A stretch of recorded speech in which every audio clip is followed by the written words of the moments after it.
Okay, तर आपला क्वेश्चनला आपण सुरुवात करू. क्वेश्चन नंबर 66 या क्वेश्चन पासून आपण सुरुवात करू. हा, तर हा दिसेल एकच मिनिटामध्ये. हा, आता दिसतंय, चालेल. हा, तर आपण आपल्या क्वेश्चनला सुरुवात करू.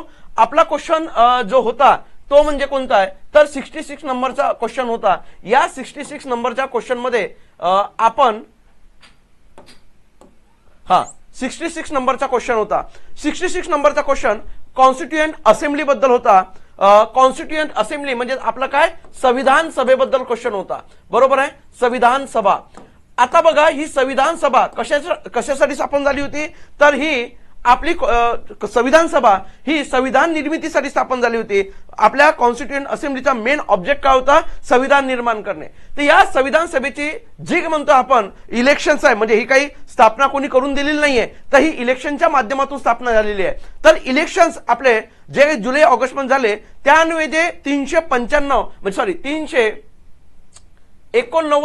ज्या जागा होत्या त्या संविधान सभेच्या होत्या आणि स्वतंत्र भारतामध्ये ज्या जागा राहिल्या त्या आपल्या 299 राहिल्या. या समितीच्या अंतर्गत म्हणजे संविधान समितीच्या अंतर्गत 22 पेक्षा अधिक समित्या, काय म्हणतोय 22 पेक्षा अधिक समित्या ह्या संविधान सभेने स्थापन केल्या होत्या. त्याच अंतर्गत आपल्या संविधान सभेची पहिली जी समिती होती ती होती कार्यपद्धती विषयक नियम समिती, जी डॉक्टर राजेंद्र बाबू प्रसाद यांच्या अध्यक्षतेखाली स्थापन झाली होती. आणि नंतर कंटिन्यू काही संस्था आपण काय करायला केलं होतं, सुरुवात केलं होतं स्थापन करायला. मग ह्या संस्था जे काही समित्या होत्या त्यापैकी एक होती सुकाणू समिती, तिलाच आपण इंग्लिशमध्ये स्टीअरिंग कमिटी हा शब्द प्रयोग करतो. या स्टीअरिंग कमिटीचे चेअरमन कोण होते, तर निश्चितप्रमाणे डॉक्टर राजेंद्र बाबू प्रसाद. डॉक्टर राजेंद्र बाबू प्रसाद हे सुद्धा डॉक्टर राजेंद्र बाबू प्रसाद हे सुद्धा लक्षात घ्या, आपल्या मेन जे आपली कॉन्स्टिट्यूशन समिती कमिटी होती म्हणजे संविधान सभा होती तिचे सुद्धा प्रेसिडेंट होते. आणि त्यांची कार्यपद्धती विषयक नियम समिती होती त्याचे सुद्धा ते अध्यक्ष होते. त्यामध्ये अजून एक महत्त्वाची समिती म्हणजे सुकाणू समिती. आणि या सुकाणू समितीचे जे चेअरमन किंवा अध्यक्ष होते ते होते डॉक्टर राजेंद्र बाबू प्रसाद. म्हणजे हे लक्षात घ्या, आपल्या संविधान सभेने एकूण 12 अधिवेशनांमध्ये काम केलेलं आहे. किती अधिवेशनांमध्ये, 12 अधिवेशनांमध्ये काम केलं. या 12 पैकी 11 सेशनमध्ये आपल्या संविधान सभेने आपलं संविधान निर्माण करण्याचं काम पूर्ण केलं. त्यामध्ये पहिला जो अधिवेशन किंवा पहिली जी बैठक होती आपली 9 डिसेंबर 1946 पासून काय झाली होती, सुरू झाली. अशा प्रकारे 24 जानेवारी 1950 पर्यंत 12 अधिवेशनांनी आपल्या काम पूर्ण केलेलं आहे. आपलं काय केलं आहे, काम पूर्ण केलेलं आहे. दुसरी गोष्ट महत्वाची, या समितीच्या या अधिवेशनादरम्यानच हळूहळू संविधान सभेने आपल्या समित्या इतर जे काही अदर्स कमिटी आहे या अदर्स कमिट्यांची स्थापना केली. त्यामध्ये सुकाणू समिती आहे, तर बरोबर आहे, हिची स्थापना सेकंड सेशनच्या दरम्यान झालेली आहे. दुसरं अधिवेशन, आणि दुसरं अधिवेशन तुम्हाला माहित असेल 20 जानेवारी 1947 ते 25 जानेवारी 1947 दरम्यान या अधिवेशनाने काम पाहिलं. दुसऱ्या अधिवेशनादरम्यान डॉक्टर सुकाणू समितीची काय झाली, स्थापना झाली. 21 जानेवारी 1947 ला या समिती स्थापना केली. चेअरमन डॉक्टर राजेंद्र बाबू प्रसाद, बरोबर आहे.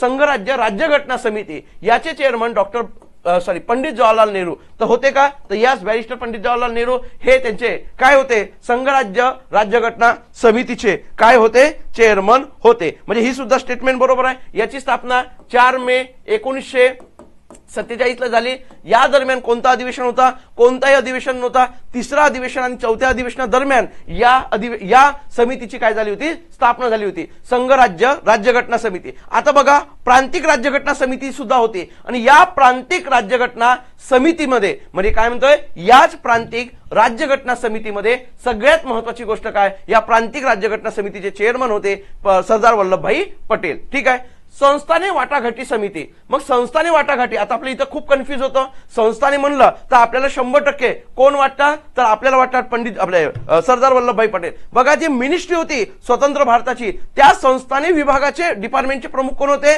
सरदार वल्लभभाई पटेल. पण घटना समिती अंतर्गत जी संस्थाने समिती स्थापन झाली होती तर चर्चा समिती त्याचे चेअरमन होते पंडित जवाहरलाल नेहरू. कोण होते? पंडित जवाहरलाल नेहरू. त्यामुळे क हा ऑप्शन इथूनच उडलेला आहे. मग इथं बघा पर्याय का विचारला, यांचा योग्य पर्याय निवडा. जर इथंच आपल्याला क हा चुकीचा दिसतोय तर पहिल्यांदाच पर्याय उडवून टाका सरळ सरळ. म्हणजे सिंपल, आपल्याला नंतरचे पर्याय वाचायची काहीच गरज नसते. म्हणजे बघा आपल्याला एवढं कळलंय की संस्थाने वाटाघाटी समितीचे चेअरमन कोण आहेत? पंडित नेहरू आहे. म्हणजे सरदार वल्लभभाई पटेल नाही आहे. तर मग इथंच 100% आपल्याला काय करता येते? पर्याय उडवता येते. म्हणजे काय करताय बघा, पहिला पर्याय क आहे तर क हा पर्याय बरोबर राहू शकत नाही, म्हणजे क ब उडला. नंतर बघा इथे सुद्धा क आहे तिसऱ्या पर्यायामध्ये, मग क जिथं आहे तो उडवून टाका. वरील सर्व पर्याय बरोबर राहू शकत नाही कारण क हा चुकीचा आहे, त्यामुळे हा सुद्धा उडला. आपोआपच उत्तर काय येते? अ आणि ब. म्हणजे पर्याय ड म्हणजे चौथा पर्याय वाचाची सुद्धा गरज आपल्याला पडणार नाही. त्यामुळे लक्षात घ्या, संघराज्य अधिकार समिती, संघराज्य अधिकार समितीचे सुद्धा चेअरमन पंडित नेहरूजीच होते. कोण होते? पंडित नेहरूजीच होते. त्यामुळे हा पर्याय सुद्धा बरोबर आहे. अ आणि ब बरोबर आहे. अ आणि ब हा दुसरा पर्यायामध्ये देते. तुम्हाला मी सांगितलं एलिमिनेशन पद्धत जिथं जिथं जमते त्या त्या ठिकाणी एलिमिनेशन पद्धतीचा काय करा? वापर करा. ठीक आहे. नंतर 67 क्वेश्चन आहे. हा, दर संडेला आपली टेस्ट सकाळी 10 वाजता टेस्ट असते. 10 ते 12 या दरम्यान आपली टेस्ट असते. ठीक आहे.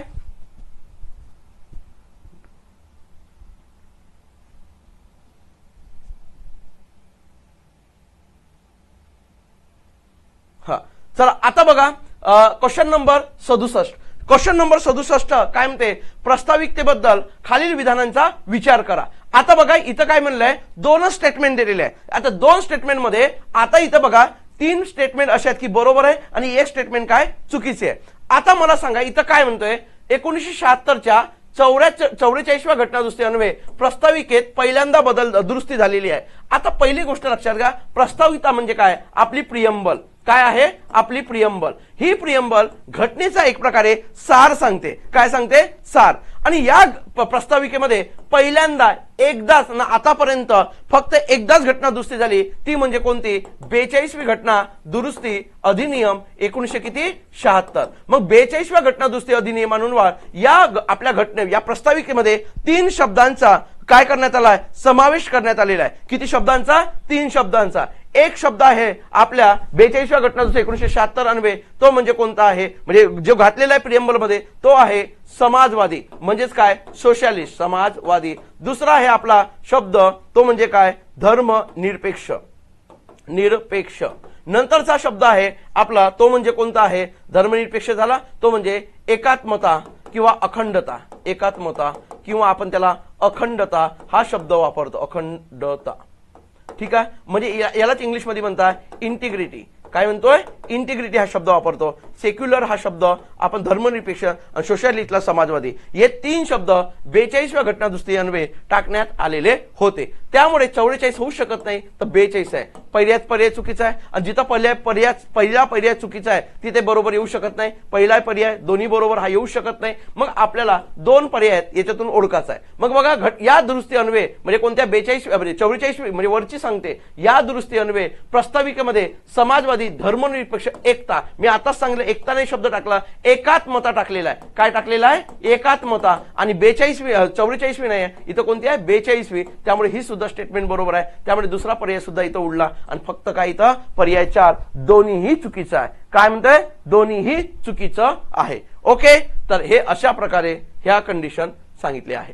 नंतर बघा 68 काय म्हणते? 68 खालीलपैकी कोणते हक्क संविधानिक आहेत म्हणजे घटनात्मक आहेत? कॉन्स्टिट्यूशनल आहेत. म्हणजे घटनात्मक आहेत आणि मात्र मूलभूत हक्क नाहीयेत. म्हणजे मूलभूत हक्क नाहीयेत म्हणजेच काय? आपल्या घटनेमध्ये एकूण 395 आर्टिकल्स आहेत. या म्हणजे शेवटचा आकडा आहे आणि एकूण किती भाग आहे? तर शेवटचा भाग आहे तो 22वा आहे. ठीक आहे. त्यापैकी फक्त घटनेतला 3ऱ्या भागामध्ये फंडामेंटल राईट्स दिलेले आहे आणि या 3ऱ्या भागामध्ये आर्टिकल 14 पासून तर आर्टिकल 32 पर्यंत फंडामेंटल राईट्सचा समावेश करण्यात आलेला आहे. म्हणजे भाग 3 हा ऑलरेडी 12 ते कितीपर्यंत? 35 पर्यंत डिवाइड झालेला आहे.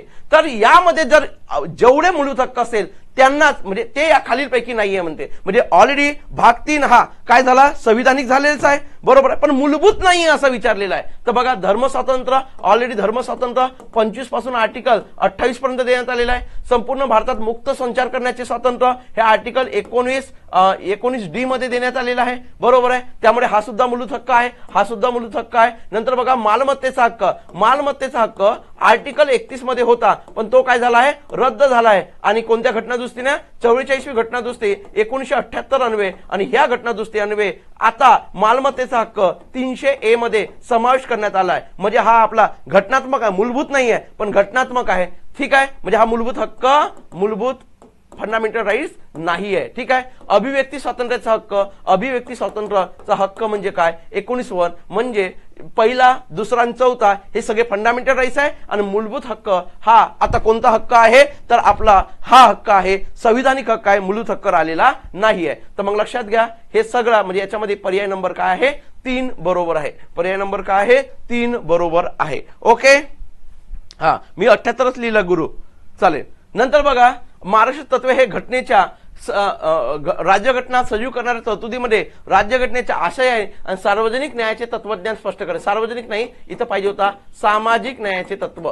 काय म्हणतोय, सामाजिक न्यायाचे तत्वज्ञान स्पष्ट करते. असेच विधान कोणी केलेलं आहे डीपीएसपी बद्दल, तर डॉक्टर B.R. आंबेडकरांनी केलेलं आहे. ओके, नंतर बघा क्वेश्चन नंबर 70, राष्ट्रपतीच्या निवडणुकीत खालीलपैकी कोणत्या सदस्याचा सहभाग नसतो. म्हणजे आता बघा राष्ट्रपतीचे इलेक्शन घेते कोण, तर राष्ट्रपतींची प्रेसिडेंटची इलेक्शन कमिशन ऑफ, काय म्हणतोय, election commission of India, election commission of India हे घेते. ठीक आहे, कोण घेते, election commission of India. Election कशी होते, इनडायरेक्ट. या संबंधित प्रेसिडेंटच्या इलेक्शन संबंधित 2 आर्टिकल्स आहे. एक आहे आर्टिकल 54 आणि आर्टिकल काय 55. ह्या 2 आर्टिकलचा समावेश आपल्या इलेक्शन या सिस्टीम मध्ये राष्ट्रपतीच्या इलेक्शन साठी होतो. याच्यामध्ये सांगितलं आहे इलेक्टोरल कॉलेज. इलेक्टोरल कॉलेज म्हणजे काय, तर लक्षात घ्या निर्वाचन मंडळ म्हणजे राष्ट्रपतीची निवडणुकीत जो भाग घेणारा किंवा राष्ट्रपतीच्या निवडणुकीत मतदान करण्यास जो पात्र आहे त्याला म्हणले जाते काय, इलेक्टोरल कॉलेज. म्हणजे ज्याचा समावेश इलेक्टोरल कॉलेज मध्ये होते तो इलेक्शन मध्ये, राष्ट्रपतीच्या इलेक्शन मध्ये मतदान करण्यास काय असतो, पात्र असतो. यामध्ये लक्षात घ्या संसदेच्या, काय म्हणतोय, संसदेचे दोन्ही सभागृह आहे, राज्यसभा आणि काय लोकसभा, याचे केवळ कोण, निर्वाचित सदस्य, याचे कोण, निर्वाचित सदस्य सहभागी होऊ शकतात. तसेच राज्य विधिमंडळाचं काय, विधानसभा, काय म्हणतो, राज्य विधिमंडळाचे काय, विधानसभा, त्याचे सुद्धा फक्त काय, निर्वाचित सदस्य सहभागी होऊ शकतात, इलेक्टेड. नंतर बघा की ज्या केंद्रशासित प्रदेशामध्ये काय आहेत, विधानसभा आहे, तर अशा विधानसभेचे निर्वाचित सदस्य हे काय होऊ शकतात, सहभागी होऊ शकतात. ठीक आहे, कोणत्याही प्रकारचे संसदेच्या दोन्ही सभागृहाचे म्हणजे राज्यसभेचे कोणतेही नामनिश्चित सदस्य, विधानसभेचे नामनिश्चित सदस्य आणि कोणत्याही विधान परिषदेचे कोणतेही निर्वाचित आणि नामनिश्चित कोणत्याही प्रकारचे सदस्य सहभागी होऊ शकत नाही. मग आपण दोन्ही बघू, संसदेच्या दोन्ही सभागृहाचे नामनिश्चित सदस्य, बरोबर आहे, कोणाचा सहभाग नसतो म्हणते, कोणाचा सहभाग नसतो. तर बरोबर आहे, संसदेच्या दोन्ही सभागृहाचे नामनिश्चित सदस्यांचा समावेश नसतो, मी आताच सांगितलेला आहे. नंतर बघा बी, बघा राज्याच्या विधानसभेचे निर्वाचित सदस्य, राज्याच्या विधानसभेचे निर्वाचित सदस्य, आताच म्हणलंय निर्वाचित सदस्य विधानसभेचे सहभागी होतात, त्यामुळे हा इथं पर्यायानुसार आपला काय ठरतो, चुकीचा. नंतर सी स्टेटमेंट बघा, राज्याच्या विधान परिषदेने निर्वाचित केले, राज्याच्या विधान परिषदेने निर्वाचित असो की नामनिश्चित कोणताही सदस्य सहभाग होत नाही. मग आपल्यासाठी अ आणि क हा पर्याय काय येतो, बरोबर येतो. म्हणजे 70चा उत्तर बरोबर आहे आपला काय, तर तो आहे पर्याय नंबर 1. काय आहे, पर्याय नंबर 1. नंतर बघा योग्य जोड्या लावा, उपराष्ट्रपती संबंधित, व्हाईस प्रेसिडेंट संबंधित आपलं यामध्ये समावेश करण्यात आलेलं आहे. ठीक आहे, तर बघा पहिला सेक्शन म्हणजे आपल्या सॉरी इथं कलम नाही पाहिजे, आर्टिकल पाहिजे. आर्टिकल 69 कशाबद्दल सांगितलेलं आहे, काय म्हणतोय, आर्टिकल 69 हे कशाबद्दल सांगितलंय, तर 69 उपराष्ट्रपतीची शपथ आणि प्रतिज्ञा. कोण देतात शपथ, तर भारताचे राष्ट्रपती त्यांना काय देतात, शपथ देतात. नंतर बघा अनुच्छेद किंवा आर्टिकल काय सांगते, 70. मग आर्टिकल 70 सांगते की आकस्मिक कंडिशन मध्ये किंवा इमर्जन्सी कंडिशन मध्ये राष्ट्रपतीचे काम करणे, म्हणजे राष्ट्रपतीचे पद कोणत्याही कारणाने काय झालं असेल, रिक्त झाले असेल किंवा राष्ट्रपतींची आजारी असतील, राष्ट्रपती सुट्टीवर असतील, त्यावेळेस राष्ट्रपतीचे काम पाहणे हे आर्टिकल 70 नुसार सांगण्यात आलेलं आहे. नंतर बघा आर्टिकल 65. आर्टिकल 65 काय सांगते, तर आर्टिकल 65 हे सांगते की उपराष्ट्रपती हे प्रभारी राष्ट्रपती म्हणून केव्हा काम करतील. मग प्रभारी राष्ट्रपती म्हणून केव्हा काम करतील तर जेव्हा त्यांचं पद काय होणार, रिक्त होणार राष्ट्रपतींचं, किंवा राष्ट्रपती फॉरेन दौऱ्यावर असतात त्यावेळेस ते प्रभारी राष्ट्रपती म्हणून काम करतात. 64 राष्ट्रपती उपराष्ट्रपती हे राज्यसभेचे काय असतात, पदसिद्ध चेअरमन असतात. मग राज्यसभेचे पदसिद्ध चेअरमन कोण असतात तर राज्यसभेचे पदसिद्ध चेअरमन नेहमी लक्षात घ्या हे भारताचे उपराष्ट्रपती होतात. जेव्हा भारताचे उपराष्ट्रपती हे राज्यसभेचे चेअरमन म्हणून काम करतात तेव्हा राष्ट्रपती म्हणून काम करू शकत नाही, आणि जेव्हा भारताचे उपराष्ट्रपती हे राष्ट्रपती म्हणून काम करतात तेव्हा राज्यसभेचे उपसभापती म्हणून किंवा व्हाईस चेअरमन म्हणून राज्यसभेचे चेअरमन म्हणून काम करू शकत नाहीत. ओके, हे गोष्ट लक्षात ठेवा. याचा योग्य पर्याय बघा, पहिल्याला 3, दुसऱ्या ब ला 2, म्हणजे इथं 4थ्या नंबरचा पर्याय बरोबर आहे. ओके,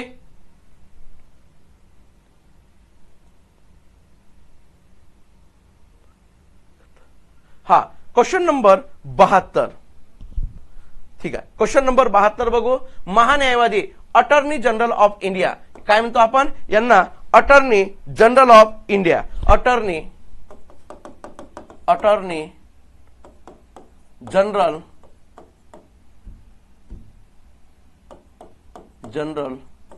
ऑफ इंडिया, काय अटॉर्नी जनरल ऑफ इंडिया. हा, यांच्याबद्दल स्टेटमेंट आहे. आर्टिकल कशामध्ये आहे, आर्टिकल 76 मध्ये आपला अटॉर्नी जनरल ऑफ इंडिया एजीआय ची काय आहे, तरतूद आहे. एजीआय म्हणजे आपला भारत सरकारचे सर्वोच्च काय असतात, कायदा अधिकारी असतात. त्यांची निवड हे राष्ट्रपती करतात. त्यांना शपथ सुद्धा राष्ट्रपती देतात. ते राजीनामा सुद्धा कोणाला देतात, राष्ट्रपतीला देतात. त्यांना घटनेतून त्यांना पदावरून दूर करण्याची कोणतीही पद्धत घटनेत सांगितलेली नाहीये, तर भारताचे राष्ट्रपती हे केव्हाही त्यांना पदावरून दूर करू शकतात. ज्यावेळेस कोणताही मंत्रिमंडळ असतो तर त्यांच्यात फेवरचा महान्यायवादी असतात, कारण वकील असतात त्यांचे, आणि त्यांनी राजीनामा दिला तर एक संकेत आहे का ते सुद्धा काय देतात बाबा, राजीनामा देतात. तर संकेत आहे. तर या संबंधित आपण बघू, मंत्रिमंडळाने राजीनामा दिला, महान्यायवादी सुद्धा राजीनामा देतात. बरोबर आहे, हा संकेत आहे. काय आहे, संकेत, घटनेत दिलेला नाहीये. महान्यायवाद्यांना पदावरून दूर करण्याची पद्धत घटनेत दिलेली आहे, तर घटनेत दिलेली नाहीये मित्रांनो, घटनेत पद्धत दिलेली नाहीये. राष्ट्रपती केव्हाही त्यांना पदावरून दूर करू शकतात, त्यामुळे पर्याय चुकीचा आहे. महान्यायवाद्याची नेमणूक पंतप्रधान करतात. आता सांगितलं महान्यायवाद्यांची नेमणूक हे भारताचे कोण, राष्ट्रपती करतात. कोण करतात, भारताचे राष्ट्रपती. हा सुद्धा पर्याय चुकीचा आहे. मग आपल्याला विचारलाय अयोग्य पर्याय निवडा, तर ब आणि क हा काय आहे, अयोग्य पर्याय आहे. काय आहे, अयोग्य पर्याय आहे. रेश्मा बोटे बरोबर आहे तुमचं. ठीक आहे, हा थोडं बाजूला हो. ठीक आहे, नंतर बघा कॅग बद्दल क्वेश्चन आहे आपला, कंट्रोलर ऑडिटर अँड जनरल. तर कॅग बद्दल आपल्या घटनेच्या भाग 5 मध्ये आर्टिकल दिली आहे. काय म्हणतोय, 148 कॅगशी संबंधित जी तरतूद आहे आपली ती कशामध्ये देण्यात आली आहे, 148 मध्ये देण्यात आलेली आहे. कॅग हा आपला भारत सरकारने जो काही खर्च केलेला आहे, राज्य सरकारचा जो खर्च आहे, याच खर्च झाल्यानंतरची जो ऑडिट करण्याचं काम करते तो कोण करते,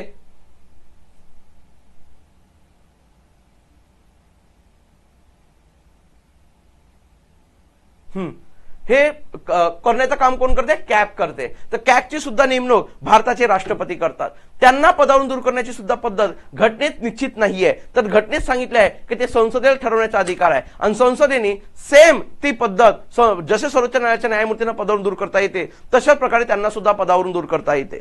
नंबर 2, त्यांच्याबद्दल सगळ्यात महत्वाचं काय आहे तर त्यांच्या कार्यकालाबद्दल सुद्धा घटनेत तरतूद करण्यात आलेली नाहीये. मग त्यांच्या घटनेत तरतूद करण्यात आली नाहीये, पण घटनेत सांगण्यात आलं आहे की ते संसदेने करण्याचा अधिकार आहे. म्हणजे ही तरतूद संसदेला देण्यात आली आहे, आणि संसदेने सुद्धा सर्वोच्च न्यायालयाच्या न्यायमूर्तींप्रमाणे त्यांचा पदावधी निश्चित केलेला आहे, म्हणजे त्यांचा कार्यकाल निश्चित केलेला आहे. मग बघू आपण, महालेखा परीक्षकाचा पदावधी म्हणजे कार्यकाल घटनेत निश्चित केलेला आहे, तर निश्चित केलेला नाही आहे मित्रांनो. काय निश्चित केलेला नाही, म्हणजे पर्याय चुकीचा आहे. महालेखा परीक्षकाचे वय 62 वर्ष पूर्ण होईपर्यंत आपल्या पदावर होऊ शकतात. मी आताच सांगितलं त्यांचा पदावधी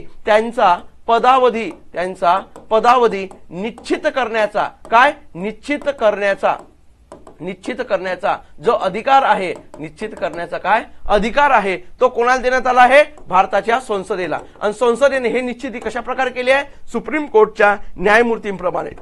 काय म्हणतोय, सुप्रीम कोर्टच्या जस्टिस प्रमाणे त्यांची काय करण्यात आली आहे, तरतूद. तर लक्षात घ्या, संसदेने जो कायदा केला तो काय केलाय 62-65 वर्ष पूर्ण होईपर्यंत ते आपल्या पदावर राहू शकतात. त्यामुळे दोन्ही स्टेटमेंट काय आहे चुकीचे आहेत ना. आपल्याला विचार म्हणजे त्यांनी त्याच्यातच सांगितलं बरोबर चूक हे त्या त्या पर्यायामध्ये आपल्याला ओळखायचं असते. नंतर बघा क्वेश्चन नंबर 74 आपल्याला देण्यात आलेला आहे. काय दिलं आहे 74 नंबरचा क्वेश्चन सांगण्यात आलेला आहे. काय म्हणजे भारताच्या सर्वोच्च न्यायालयातील न्यायाधीश पदाची नियुक्ती होण्यासाठी खालील कोणती पात्रता आवश्यक आहे. आपल्या सुप्रीम कोर्टच्या न्यायमूर्तींची जी पात्रते संबंधित आर्टिकल आहे ते आर्टिकल 124 क्लॉज नंबर किती 3 मध्ये हे पात्रता सांगण्यात आलेली आहे. आणि ही पात्रता काय आहे तर तो भारताचा पहिला आहे तो भारताचा काय असावा भारताचा नागरिक असावा. तो भारताचा काय असावा नागरिक असावा.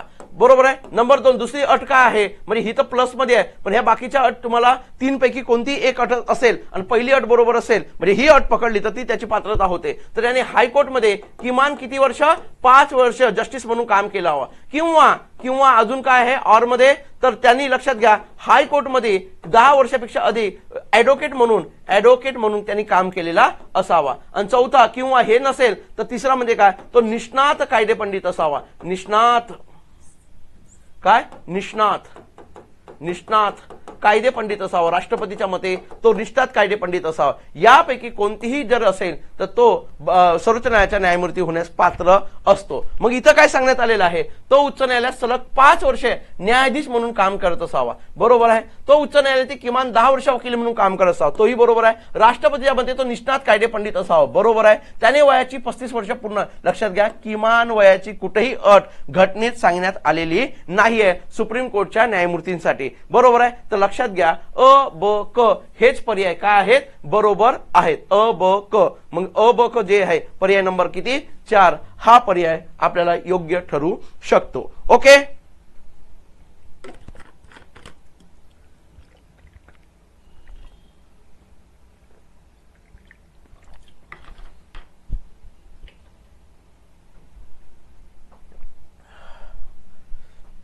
क्वेश्चन नंबर 75 खालील विधाने पहा. मंत्री वैयक्तिकरित्या मुख्यमंत्र्यास जबाबदार असतात.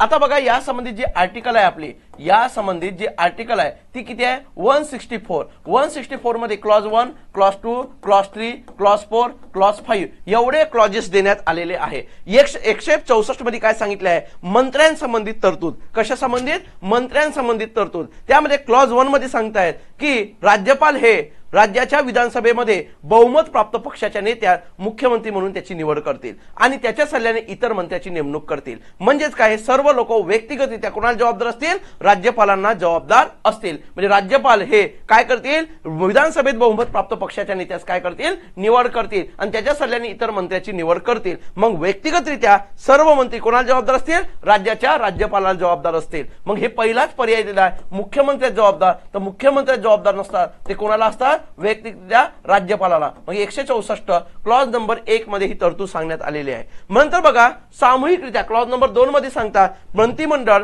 मुख्यमंत्र्यासहित मंत्रिमंडळ हे सामूहिकरित्या कोणाला जबाबदार असेल विधानसभेला जबाबदार असतील. तर लक्षात घ्या मंत्रिमंडळ सामूहिकरित्या राज्यपालाला जबाबदार असतील. राज्यपालच नाही तर राज्याच्या विधानसभेस काय म्हणतोय राज्याच्या विधानसभेस जबाबदार असतील. विधानसभेत जबाबदार असतील. त्यामुळे पहिली स्टेटमेंट चुकीची आहे दुसरी स्टेटमेंट चुकीची आहे. मग आता बघा अ आणि ब चुकीचंच आहे. मग अ आणि ब चुकीचं आहे तर दुसरा पर्याय इथंच उडवून टाका. नंतर बघा सर्व बरोबर आहे हा सुद्धा पर्याय उडवून टाका. नंतर बघा अ ऑलरेडी चुकीचा आहे त्यामुळे हा सुद्धा उडवून टाका. लक्षात घ्या नंतरची स्टेटमेंट नाही वाचली तरी तुम्हाला उत्तर सुटतोय. म्हणजेच काय आहे सर्वच्या सर्वच काय आहे चुकीचे आहे. क स्टेटमेंट आपण वाचूनच घेऊ. राज्यपाल मंत्रिमंडळ विधानसभेच्या विश्वासधारक करेपर्यंत एखाद्या मंत्र्या पदावरून दूर करू शकत नाही. तर लक्षात घ्या राज्यपाल मंत्रिमंडळ नाही लक्षात घ्या विश्वासधारक करून एखाद्या मंत्रिपदावर दूर करू शकत नाही. तर लक्षात घ्या एखाद्या मंत्र्यात दूर करण्यासाठी विधानसभेच्या विश्वासाची गरज नाही.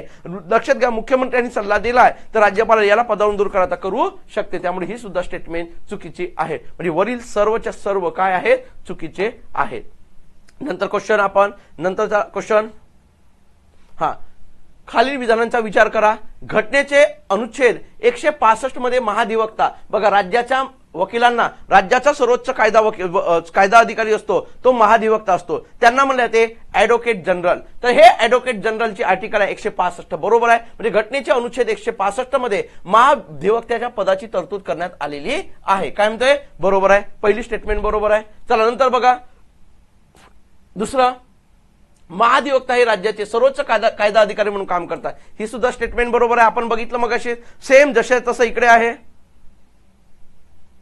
हा नंतर बघा राज्याचे कायदेकारी मंडळात राज्याच्या महाविद्यालयाचा समावेश होतो तर नाही, तर आपल्या एक्झिक्युटिव्ह काउन्सिलमध्ये म्हणजे आपल्या कार्यकारी मंडळामध्ये कार्यकारी मंडळात समावेश होतो. त्यामुळे क नंबरची स्टेटमेंट काय ठरते, चुकीची ठरते. म्हणजे अ आणि ब हे दोनच पर्याय काय ठरतात, बरोबर ठरतात. काय म्हणतोय, अ आणि ब हे दोन पर्याय फक्त बरोबर ठरतात. नंतर बघा क्वेश्चन नंबर 77 काय म्हणतोय, योग्य विधान निवडा. राज्य विधिमंडळ राज्याच्या सर्व किंवा कोणत्याही भागात कायदे करू शकतो. हा जो टॉपिक आहे हा कशाशी संबंधित आहे, केंद्र राज्य संबंध, सेंट्रल स्टेट रिलेशन, केंद्र राज्य संबंध.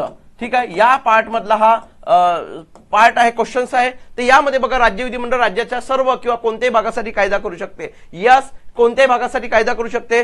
246 नुसार राज्य विधिमंडळाला राज्यसूची किंवा समवर्ती सूचीतील कोणत्याही विषयावर राज्याच्या राज्य क्षेत्रासाठी कायदा करण्याचा अधिकार आहे किंवा एखाद्या भागासाठी सुद्धा राज्याचा कायदा करण्याचा अधिकार आहे. राज्य विधिमंडळाला कायदे राज्याच्या बाहेर सुद्धा लागू होत नाही. तर बरोबर, राज्याच्या बाहेर कायदे लागू होऊ शकत नाही. संसद तसे म्हणजे हे बरोबर आहे, ही स्टेटमेंट सुद्धा बरोबर आहे. नंतर बघा संसद तसे राज्य विधिमंडळ राज्य क्षेत्राबाहेर कायदे करू शकतात. राज्य विधिमंडळ करू शकत नाही, संसद करू शकते. आणि संसदेला त्याला म्हणलं जाते एक्स्ट्रा टेरिटरीज. मग एक्स्ट्रा टेरिटरीजवर कायदा करण्याचा अधिकार फक्त संसदेला असतो, राज्य विधिमंडळाला नसतो. त्यामुळे ही स्टेटमेंट काय ठरते, चुकीची ठरते. मग अ आणि ब हा जो पर्याय असेल तोच काय ठरतो, योग्य ठरतो. काय ठरतो, योग्य ठरतो. नंतर बघा 78 क्वेश्चन, खालीलपैकी कोणत्या परिस्थितीमध्ये राज्यात राष्ट्रपती राजवट घोषित केली जाऊ शकते. राष्ट्रपती राजवटी संबंधित आहे. राष्ट्रपती राजवटी संबंधित जर आपण बघितलं त्याला म्हणतात प्रेसिडेंट रूल असा शब्द प्रयोग केला जाते. आणि या संबंधित जे आर्टिकल आहे 356 दिले आहे. पण 356 समजण्यासाठी पहिले 355 समजले पाहिजे आणि दुसरी 365. 355 म्हणते की केंद्र किंवा राज्य यांच्या अंतर्गतरित्या केंद्र सरकारला राज्याचा अंतर्गत बाह्य पूर्ण संरक्षण करण्याचा कर्तव्य आहे, त्यांना करावं लागते. 365 मध्ये केंद्राने दिलेल्या निर्देशाचं पालन करणे 365 नुसार हे राज्याचे कर्तव्य आहे. आणि हे जर होत नसेल तर 365 नुसार त्या राज्यामध्ये राज्यातली सरकार बरखास्त करून तिथं प्रेसिडेंट रूल लावल्या जाऊ शकते. म्हणजे केंद्र सरकार स्वतः तिथं काम करू शकते. तर मग बघा पहिले कोणत्या केल्या जाऊ शकते, घटनेतील तरतुदीप्रमाणे राज्याचे शासन काम करत नसेल तेव्हा. म्हणजे घटनेतील तरतुदीप्रमाणे राज्याचे राज्य शासन काम करत नसेल तेव्हा. मग बरोबर आहे, तरतुदीप्रमाणे काम करत नसेल तर लावू शकते, बरोबर आहे. राज्यपाल आणि मुख्यमंत्री यांच्यात मतभिन्नता असते तेव्हा. तर बघा मत यांच्यात दोघात भिन्नतेचा काही संबंध नाहीये. ठीक आहे, शासनाद्वारे मांडलेलं विधेयक राज्य विधिमंडळ नामंजूर होत असेल तर तिथं अविश्वास ठराव मांडतात विरोधक. तर इथं काही राष्ट्रपती राजवट लावल्यात जाईल असं काही नाहीये. नंतर बघा केंद्राने दिलेल्या निर्देशाचे पालन करण्यात राज्य शासन असमर्थ असेल, बरोबर आहे 365 नुसार. तर हे सुद्धा स्टेटमेंट बरोबर आहे. अ आणि ड हे स्टेटमेंट हा पर्याय या ठिकाणी काय ठरतो, योग्य ठरतो. नंतर बघा क्वेश्चन 79, निवडणूक आयोगावर कोणत्या निवडणुका पार पाडल्या जातात. म्हणजे इलेक्शन कमिशन ऑफ इंडिया बद्दल बोलतोय. इलेक्शन कमिशन ऑफ इंडिया कोणाकोणाचे इलेक्शन्स घेतो, तर भारताच्या राष्ट्रपतींची इलेक्शन घेतो. कोणाच्या घेतो, राष्ट्रपतींची, भारताच्या उपराष्ट्रपतींची, उपराष्ट्रपतींची, राज्यसभेची, लोकसभेची, विधानसभा आणि विधान परिषद या सर्वांच्या इलेक्शन्स कोण घेतोय, तर लक्षात घ्या इलेक्शन कमिशन ऑफ इंडिया. कोण घेतोय, इलेक्शन कमिशन ऑफ इंडिया हे काय घेतात, आपल्या इलेक्शन्स घेतात. काय घेतात, इलेक्शन घेतात. मग बरं विधान परिषद आहे का, आहे. विधानसभा आहे का, आहे. राज्यसभा आहे का, आहे. लोकसभा आहे का, आहे. वरील सर्वच्या सर्व पर्याय काय ठरतात, योग्य ठरतात. नंतर शेवटचा प्रश्न आहे पंचायत राजवर. शेवटचा प्रश्न कशावर आहे, पंचायत राजवर क्वेश्चन आहे. पुढीलपैकी कोणती शिफारस वसंतराव नाईक समितीने केलेली आहे. पुढीलपैकी कोणती शिफारस, ही वसंतराव नाईक समिती 1960 मध्ये आपल्या स्वतंत्र महाराष्ट्राची जेव्हा निर्मिती झाली त्यावेळी तत्कालीन आपले मुख्यमंत्री कोण होते, यशवंतराव चव्हाण साहेब यांनी या समिती स्थापना केली. आणि हे आपल्या मंत्रिमंडळामध्ये पहिल्या मंत्रिमंडळाचे काय होते, महसूल मंत्री होते. आणि यांची स्थापना या समितीच केली. आणि यांनी बलवंतराव मेहता समिती अन्वये जे थ्री टायर जी स्थानिक स्वराज्य संस्था राबवण्यात आली होती, या 30 टायरनुसार योग्य रीतीने महाराष्ट्रात कशी राबवता येईल स्वतंत्र निर्मितीनंतर याची शिफारस करण्याची यांना सांगण्यात आलेलं होतं. आणि या समितीच्या ज्या एकूण शिफारशी आहे त्या 226 आहे. हे विचारते या समितीच्या ज्या शिफारशी आहे त्या किती आहे? 226 शिफारशी आहे. आणि या समितीने कोणते कोणते शिफारस केली होती? तर पंचायत समिती होती, जिल्हा परिषदेला महत्व दिलं होतं. तर यस, बलवंतराव मेहता समितीने कोणाला महत्व दिलं होतं? पंचायत समितीला. पण वसंतराव नाईक समितीने महत्व दिला कोणाला? जिल्हा परिषदेला. जिल्हा हा मुख्य घटक असायला पाहिजे हे सांगितलं होतं. त्यामुळे स्टेटमेंट बरोबर आहे. नंतर बघा क्वेश्चन नंबर 2, जिल्हा परिषद, पंचायत समिती व ग्रामपंचायतीच्या प्रत्यक्ष निवडणुका घेण्यात यावा. यस, त्यांनी सुद्धा प्रत्यक्ष निवडणुका घेण्यात यावं सांगितलं होतं. नंतर बघा स्थानिक स्वराज्य संस्थेवर खासदार आमदार यांना प्रतिनिधित्व असू नये, हे सुद्धा त्यांनी सांगितलं होतं की ज्या स्थानिक स्वराज्य संस्था, पंचायत समिती, जिल्हा परिषद याच्यावर खासदार आमदारांना प्रतिनिधित्व देऊ नये, त्यांना याचा मध्ये काम करता यावे, हे त्यामागचा उद्देश होता. त्यामुळे अ 1 2 3 सर्वच्या सर्व बरोबर आहे. म्हणजे आपल्याला पर्याय कोणता येणार? बरोबर, वरील पैकी सर्व.